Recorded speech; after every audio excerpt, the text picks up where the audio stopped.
Bienvenidos a Convergencia Global con Otto Chinchilla, un espacio de conversatorios para compartir, intercambiar y difundir la gestión del conocimiento científico, tecnológico, cultural y educativo para una actualización y formación profesional continua y continuada. Convergencia Global, difusión académica y empresarial internacional. Bueno, una vez más en Convergencia Global, qué dicha que tenemos esta oportunidad para poder compartir hoy sobre la gestión del conocimiento y sobre todo ver temas que nos atañen para una mejor calidad de vida. Les cuento que el tema para el día de hoy es psicología forense y violencia vial. La conducción como proceso psicológico complejo. Y esto lo hacemos precisamente porque es algo que nos está agobiando cotidianamente a toda hora en todo el país y en todos los países iberoamericanos y hasta más allá. Entonces he querido tener un invitado especialista en la parte de psicología forense que nos haga un análisis desde su perspectiva, cómo podemos entenderlo y cómo podemos mejorar esta situación, sus causas, sus efectos y sus posibles soluciones. Bueno, nuestro invitado es el máster Andrés González Chacón, es psicólogo forense, liderazgo, análisis conductual, gestión de riesgos y toma de decisiones complejas. Es profesor universitario. El maestro Andrés González Chacón es gestor institucional de psicología y psicólogo, con maestría en psicología forense, con amplia trayectoria en alta gerencia, gobernanza pública y liderazgo técnico dentro del sector público costarricense. Profesor universitario de la carrera de Psicología de la Universidad Estatal a Distancia, de la cátedra de la UNED y de la Universidad UNIBE, miembro del Colegio de Psicólogos de Costa Rica, donde imparte cursos especializados empresariales o corporativos, autor y productor del sitio Prisma, conferencista y asesor nacional e internacional. Actualmente se desempeña como asesor del Instituto Nacional de Criminología, brindando acompañamiento técnico en materias criminológica y forense, participando en la definición de lineamientos, estrategias y en la toma de decisiones institucionales de alto impacto. Sus áreas de especialización son análisis conductual en contextos legales complejos, legales y penitenciarios, orientación estratégica en toma de decisiones institucionales, revisión técnica de procesos psicológicos en escenarios judiciales forenses, supervisión y liderazgo de equipos interdisciplinarios en casos clínico-forenses, evaluación de riesgo de conductas violentas y análisis interdisciplinario, gestión penitenciaria y evaluación criminológica. Además de eso, da charlas y da asesorías también desde el Colegio de Psicólogos de Costa Rica. Así es que, bienvenido, don Andrés, y un gusto tenerlo aquí en Convergencia Global. Muchísimas gracias, don Otto, por la invitación a su programa y también saludando a su estimable audiencia. Gracias. En el programa de hoy vamos a tratar un tema que preocupa a la ciudadanía: violencia y agresividad en la carretera. Veamos las estadísticas. En el año 2025, en Costa Rica, registró más de 46.900 accidentes, 52.000 lesionados y 572 personas fallecidas en carretera.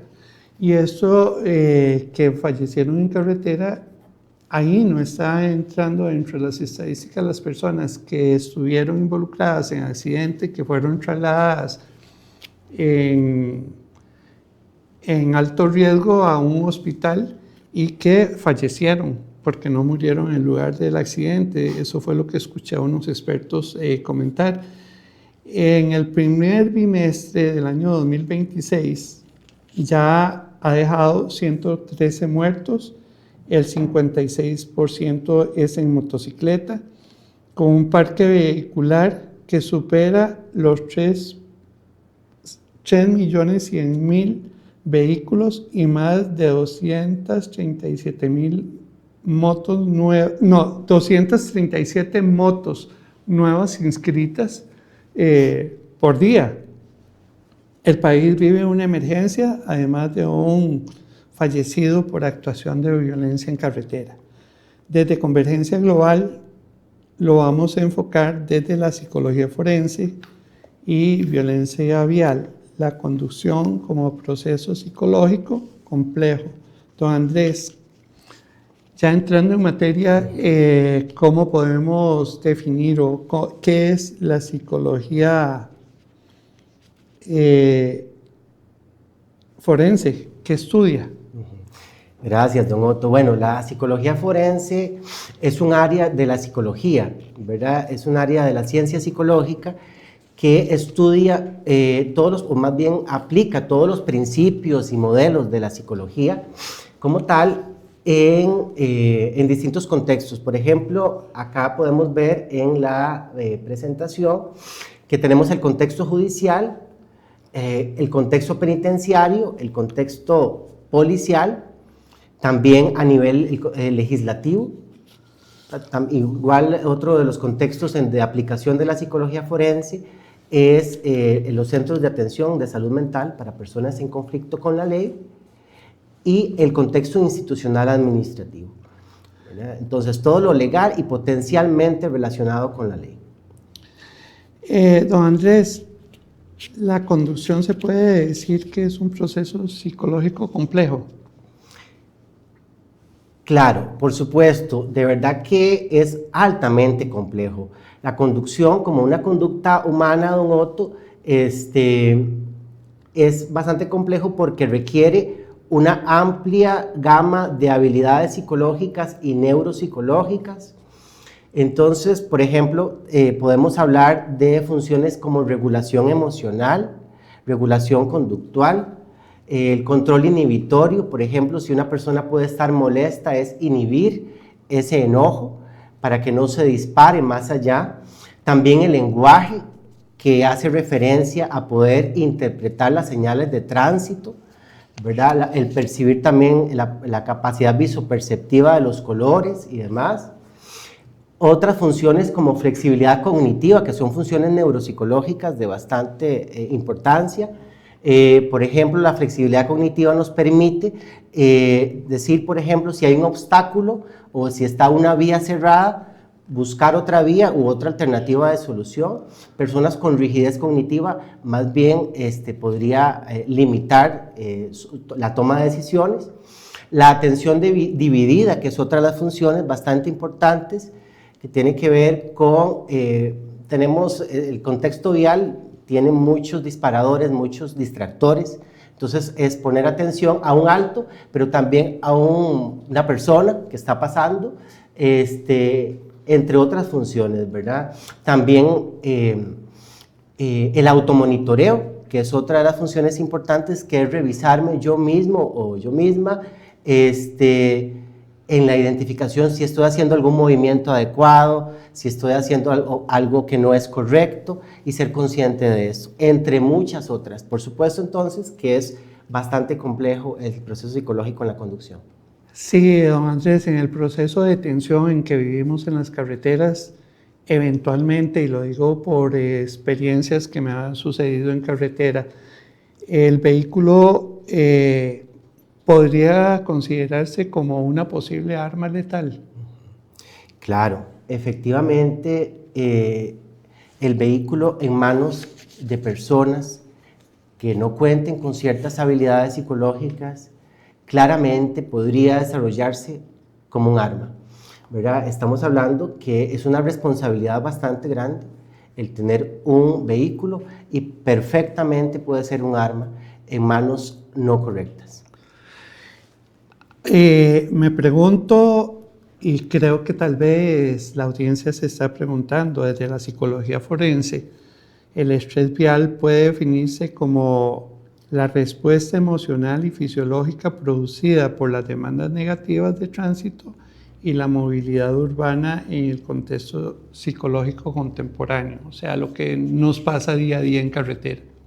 Correcto. De verdad que esta pregunta, don Otto, podemos hablar de que las carreteras es un contexto complejo, ¿verdad? Es un contexto complejo que nos facilita y nos expone a alto nivel de estrés. Como hablaba anteriormente, hay una serie de disparadores y distractores, ¿verdad? También podemos observar ruido. Hay una amplia gama, por ejemplo, de señales de tránsito, de vallas publicitarias, que nos podrían también afectar la capacidad atencional. También hay bueno, que eso es lo que estaríamos hablando, una sobreestimulación visual.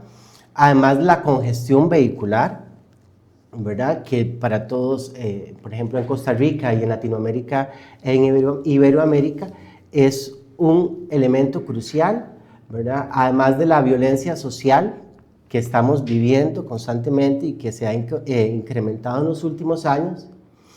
Por ejemplo, la fatiga laboral, ¿verdad? O el llegar tarde hacia algún destino, ¿verdad? Entonces la persona podría pensar que hay una sanción del jefe, etc. Entonces vemos que las carreteras de verdad es un contexto complejo y hablamos de que el estrés son casi 365 días al año. Entonces, por ejemplo, si vemos 20 años atrás, recordamos que los sábados, por ejemplo, eran donde no había carros o no había vehículos. Ahora vemos más bien que inclusive incrementa, es parecido o más que de lunes a viernes.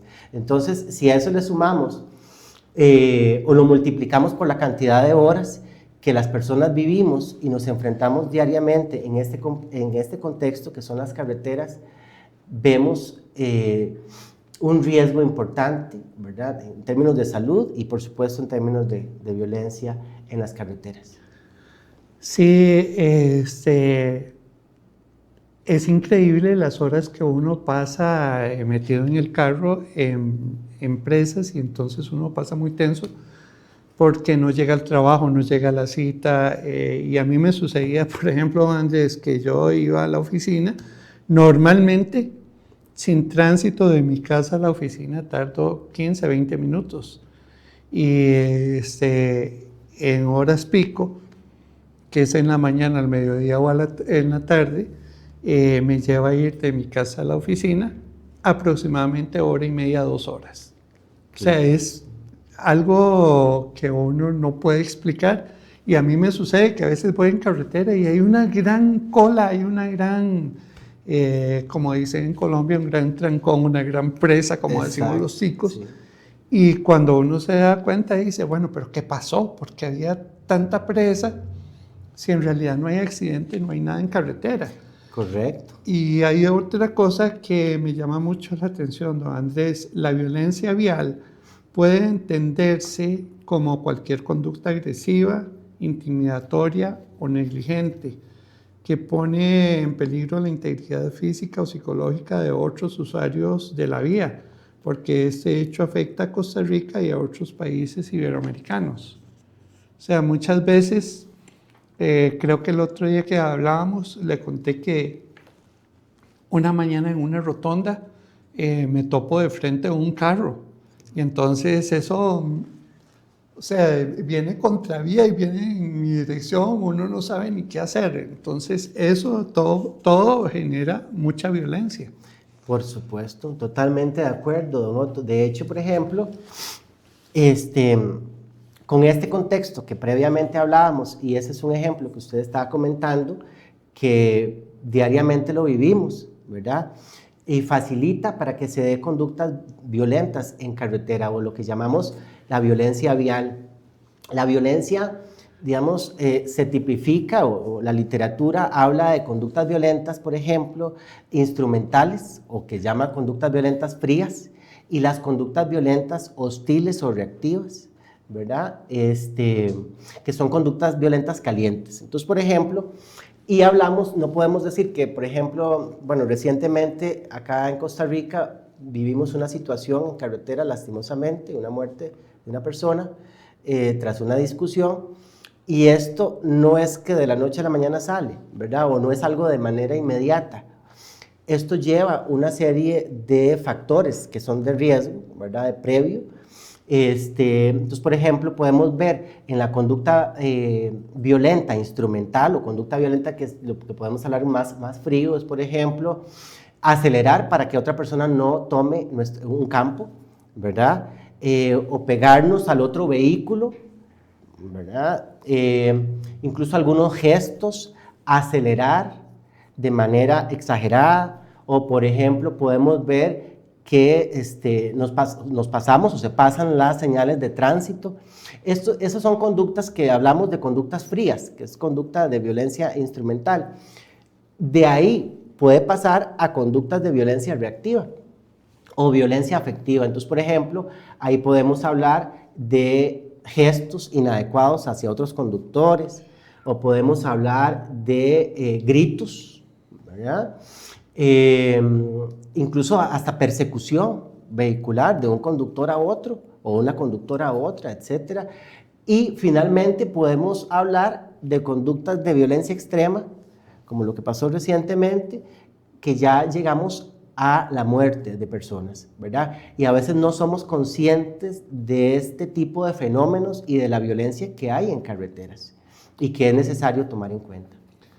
Sí, don Andrés, hay una situación que uno también viene viendo y es, no sé, me parece que la parte cultural, la parte familiar, ha habido una variación en cuanto a la apreciación o al desarrollo o implementación de valores. Entonces, esos son factores como puede ser violencia en la casa o violencia intrafamiliar, temas de familia o temas de trabajo también que nos lleva ahí. Entonces, eso diríamos que hay un cambio en cómo estamos aplicando los valores. Sería como convivencia y educación vial, de manera que la violencia vial no pueda analizarse únicamente desde la infracción legal, que ya es todo un trauma. Debe comprenderse como un fenómeno cultural y ético, social. Claro, muchas gracias por su pregunta. Don Otto, podemos hablar que las carreteras, ¿verdad? Están conformados por grupos de personas, como por ejemplo una familia, una iglesia, ¿verdad? Una empresa. Son grupos de personas, pero en las carreteras son grupos de personas que van con un fin concreto, que es un destino, digamos, es un fin general, que es un destino en particular. Es un grupo social en movimiento, podríamos llamarlo, pero como todos los grupos requieren una serie de normas, ¿verdad? Requieren una serie de normas que ya están escritas por medio de los contextos de tipo legal, pero también normas que son tácitas o valores, como usted bien lo planteaba. Entonces, hemos visto que los valores, por ejemplo, el respeto, la solidaridad, la cordialidad, etcétera, hemos visto una modificación a través del tiempo, y nos preocupa, o por lo menos a mí, como psicólogo forense, me preocupa muchísimo que esta coyuntura y esta situación que estamos viendo de valores está afectando, y como usted bien lo decía y lo planteaba, debe incorporarse en la educación vial. La educación vial actual es, ¿verdad?, sin ser reduccionista ni nada parecido, señales de tránsito, todo el tema de las sanciones, de las multas y entre otras cosas que son absolutamente importantes, pero se nos olvida lastimosamente por ejemplo, del manejo del enojo, de los valores que son fundamentales para una sociedad adecuada y una convivencia vial satisfactoria. Hablando de eso, don Andrés, a mí me preocupa mucho que a veces cuando uno se enfrenta a esa violencia en carreteras. Hay gente a la que uno diría está loco. O sea, esto tiene que ver con salud mental en la conducción. Claro, bueno, la salud mental es muy importante tomar en cuenta, ¿verdad? Ahora, que tenemos que ver, por ejemplo, pueden existir y existen una serie de trastornos, por ejemplo, por consumo de sustancias, trastornos neurocognitivos, trastornos depresivos, ¿verdad? Trastornos de ansiedad, incluso también trastornos de personalidad, pero, ¿verdad? No podemos hablar, ya por tener un trastorno, quiere decir que vaya a desarrollar una conducción no adecuada, una conducción violenta. Tenemos que verlo, el contexto en donde tiene esta persona con este diagnóstico o este trastorno, si está compensada, si tiene síntomas activos, si está con tratamiento medicamentoso, si tiene psicoterapia, apoyo familiar, ¿verdad? Entre una serie de aspectos. Pero por supuesto, una persona que no tiene esos factores de protección podría afectar en dos vías. En el desarrollo de conductas violentas, ¿verdad? Dependiendo del trastorno también, no todos los trastornos van a desarrollar, ¿verdad? Sí. Conductas violentas, sino más bien ciertos patrones de comportamiento o factores de riesgo, pero también, por ejemplo, ¿qué pasaría en un caso de una persona con trastorno neurocognitivo, que es lo que generalmente se llama, digamos, algún tipo de demencia tipo Alzheimer, por ejemplo? Que entonces observamos una persona con demencia tipo Alzheimer y con sus habilidades que están deterioradas, por ejemplo, de atención, de control inhibitorio, de lenguaje, etcétera. ¿Cómo la veríamos en carretera a esa persona? ¿Verdad? Entonces es un riesgo significativo. Entonces, por supuesto que la salud mental se debe promover y es fundamental para una conducción adecuada, pero hay que verlo con lupa cada caso.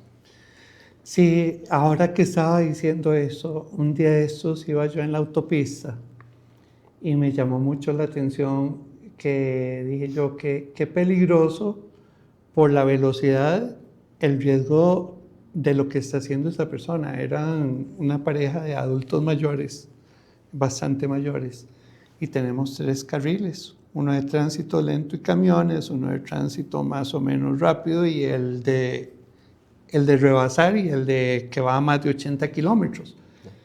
Y esos señores iban como a 40 en el carril de más de 80 kilómetros. Entonces digo yo, eso enoja a mucha gente, uno no sabe qué viraje puedan hacer y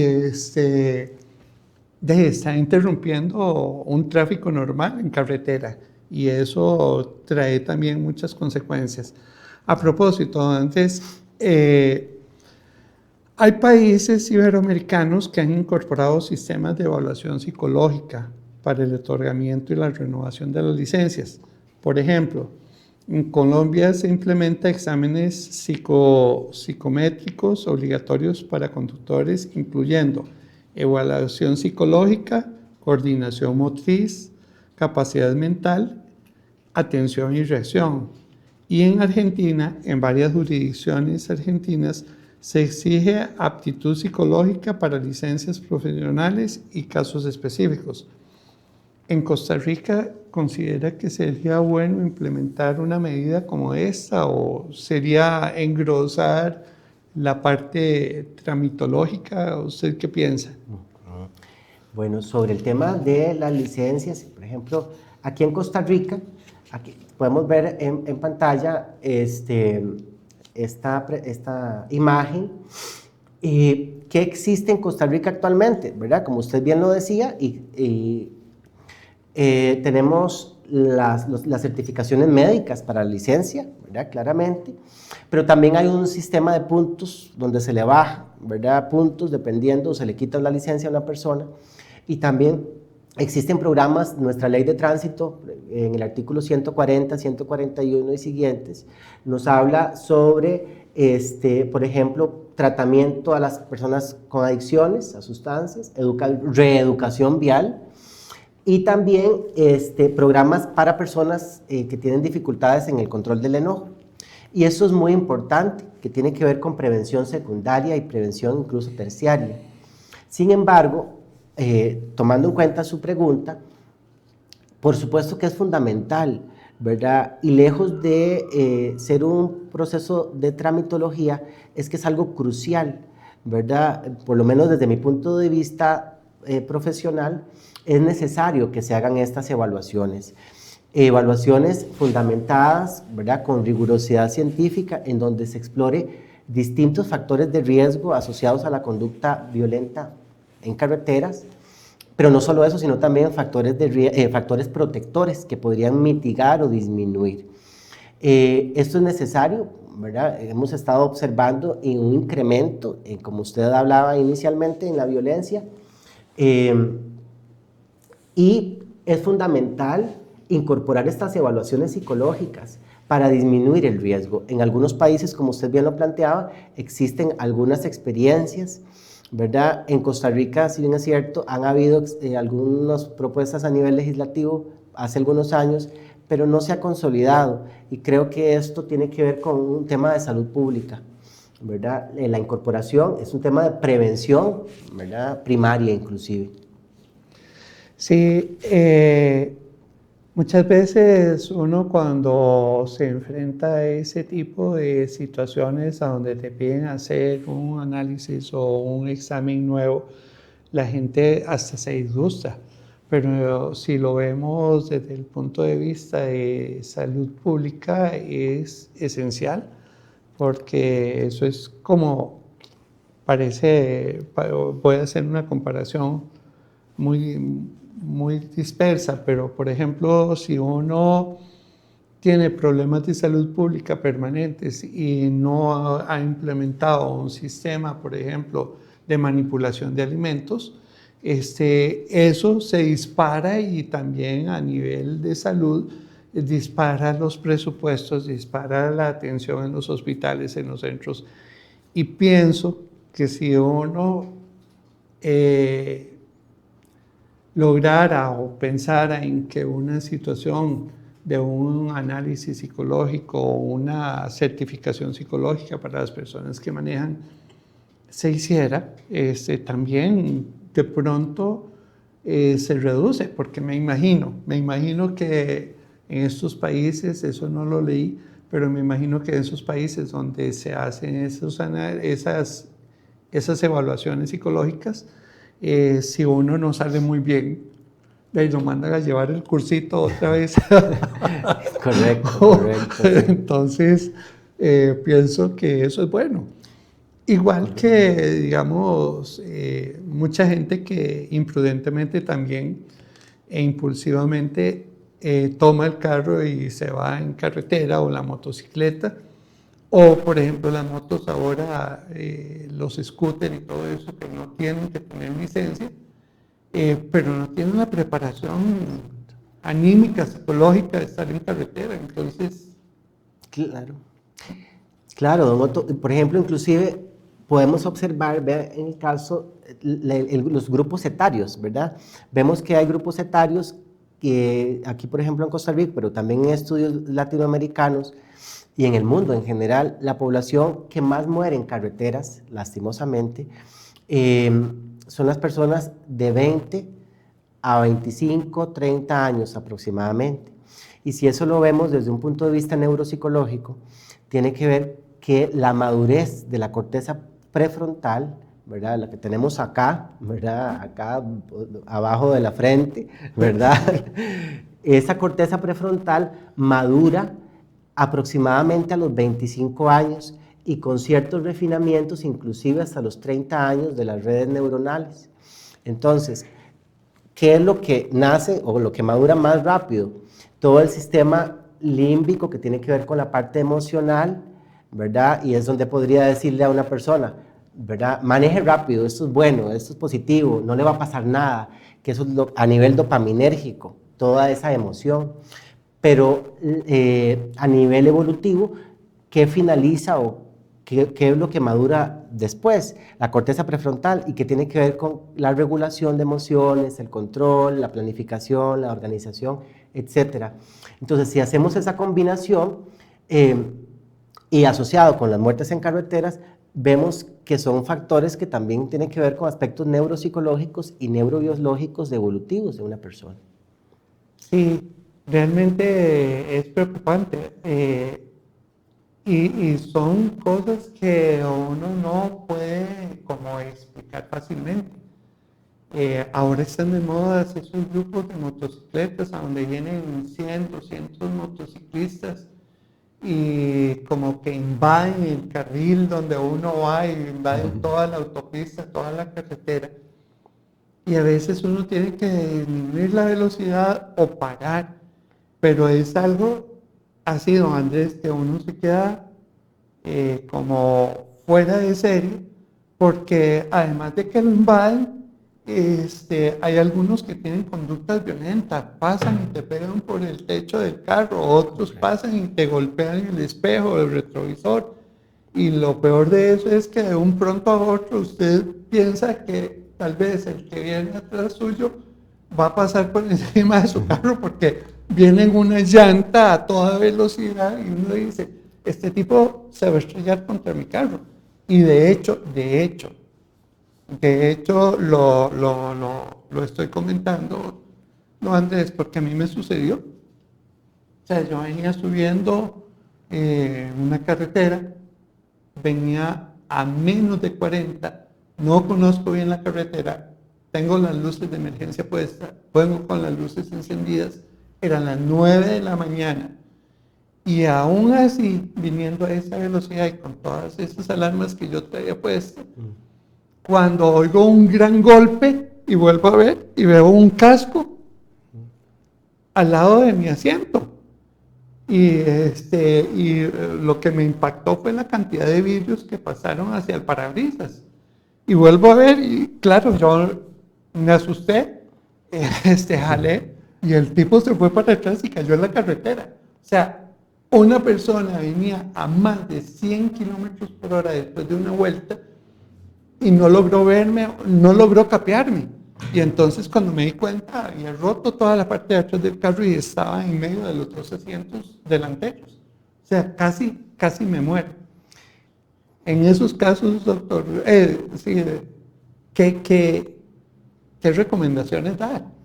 Claro, bueno, vamos a ver, en este caso particular y en otros es interesante porque, por ejemplo, igual en caso del enojo, ¿verdad? El enojo a veces se dispara por una serie de factores, pero también a nivel también con características, por ejemplo, de personalidad, ¿verdad? O lo que llamamos los psicólogos rumiación cognitiva, ¿verdad? Que es ese pensamiento constante, frecuente, sobre algo en particular que nos pueda disparar enojo, ¿verdad? Y si a eso le agregamos dificultades del control del inhibitorio, entonces eso es una bomba, ¿verdad? Algunas dentro de las recomendaciones que podríamos hablar, primero, también ser conscientes de nosotros mismos y de nosotras mismas, ¿verdad?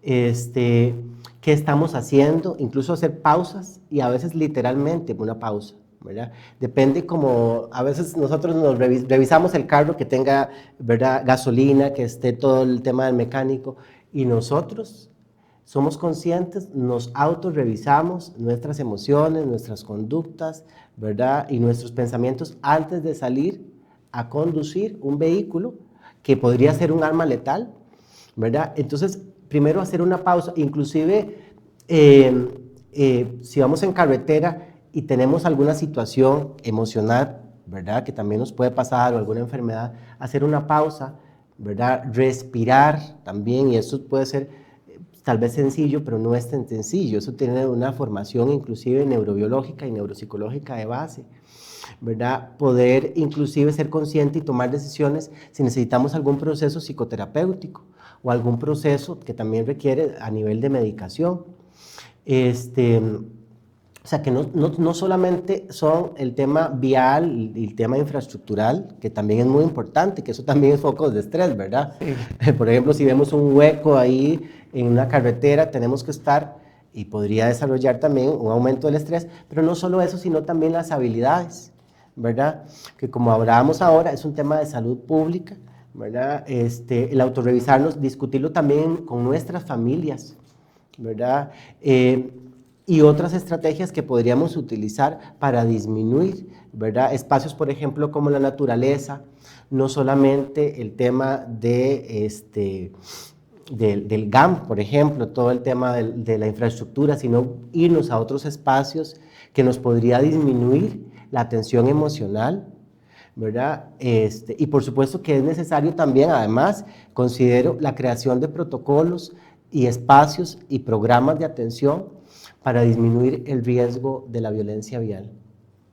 Sí, saliéndome un poco del tema, don Andrés, digamos, usted que da capacitaciones en el Colegio de Psicólogos, pienso que muchas conductas agresivas que se dan en carretera, más de una vez, y lo digo porque también ha sucedido a personas allegadas que dicen que los han amenazado con un revólver. O sea, ¿qué hacer ante estas situaciones tan difíciles, esa tensión en que estamos en carretera? Problemas familiares, problemas de trabajo, la tensión del tránsito. ¿Cuál sería su reflexión final? ¿Cuál sería su cierre para llamar la atención sobre estas situaciones? Sobre todo para personas que manejan armas o que tienen armas, unos con permiso y otros sin licencia. Correcto, exactamente. Bueno, sobre ese tema, igual, el vehículo es un arma, es una potencial arma.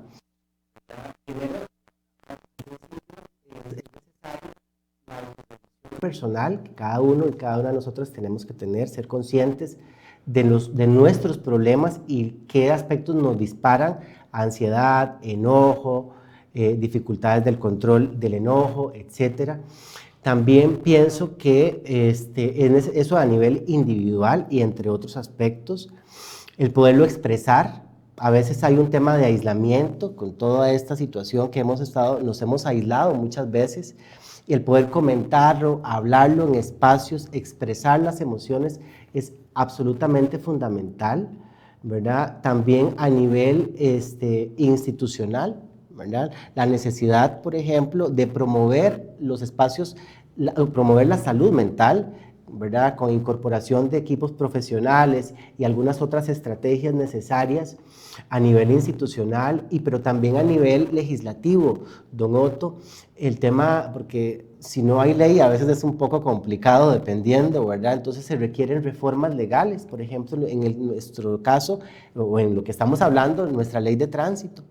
Es necesario desarrollar reformas legales y ver a la salud mental, y en este caso la salud mental forense, ¿verdad?, como un eje fundamental, y que no, además, por un tema de salud, pero también, como usted hablaba en algún momento, el tema presupuestario, ¿verdad?, que podría disminuir el tema presupuestario en las arcas, digamos, de los estados costarricenses o en los otros países, promoviendo la salud mental, ¿verdad?, y disminuyendo así, y también promoviendo los factores de riesgo, los factores protectores.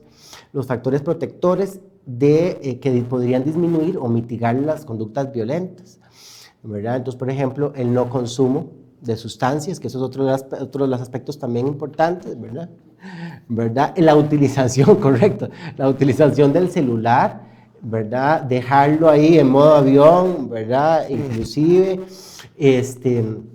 como hablábamos, el tema del consumo, entre otros factores que son protectores, ¿verdad?, para evitar ese tipo de conductas violentas. Y también a nivel académico, una de las recomendaciones es el desarrollo de investigaciones a profundidad, ¿verdad?, incluso más investigaciones sobre factores de riesgo y también sobre factores protectores asociados a la conducta violenta en contextos viales. Eso es muy importante. Entonces, esos son como algunos de las reflexiones o recomendaciones que yo podría, y tenemos muchas más, pero por temas de espacio, ¿verdad?, a nivel individual, a nivel familiar, a nivel comunal, a nivel académico y a nivel legislativo.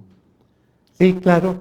Estaba ahorita que estaba diciendo todas estas recomendaciones, doctor, qué importante es, por ejemplo, también en esos equipos de trabajo comunal o familiar, la parte neurolingüística, ¿verdad? Porque hay que hacer una reprogramación y respirar 100 veces antes de explotar y hacer una señal o expresar una grosería a alguien. hay que tener muchísimo cuidado. Bueno, don Andrés, le agradecemos los aportes a la gestión del conocimiento y formación continua desde la psicología forense, que, o sea, es muy importante, un tema que afecta a nuestro país y a otros en Iberoamérica. Desde este espacio, sus aportes han sido súper valiosos para incentivar un análisis, una búsqueda de soluciones y para mejorar la calidad de vida de las personas. Pero creo que también quiero resaltar algo muy importante y es agradecerle, don Andrés, el que usted haya aceptado venir a Convergencia Global, porque muchas veces nosotros hablamos de temas como estos y todo el mundo dice, bueno, ¿y quién lo va a hacer? ¿Quién va a decir algo? ¿Quién va a actuar? Bueno, y todos estamos esperando que alguien diga algo y lo que viene de pronto es una ley, una cosa que cae como una imposición a una situación tan compleja como es la violencia en carreteras. Entonces, el ver la posibilidad de implementar mejoras y que usted amablemente nos haya atendido y haya dado todas estas explicaciones desde un campo tan específico como la psicología forense, es realmente bueno. Y yo diría que también desde este espacio nosotros motivamos a que muchas personas, no solo en Costa Rica, sino en otras latitudes y otras organizaciones, también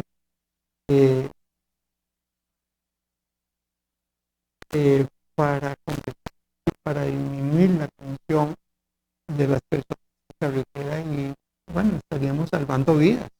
Efectivamente estaríamos salvando vidas. Así es que muchísimas gracias, don Andrés, por estar acá.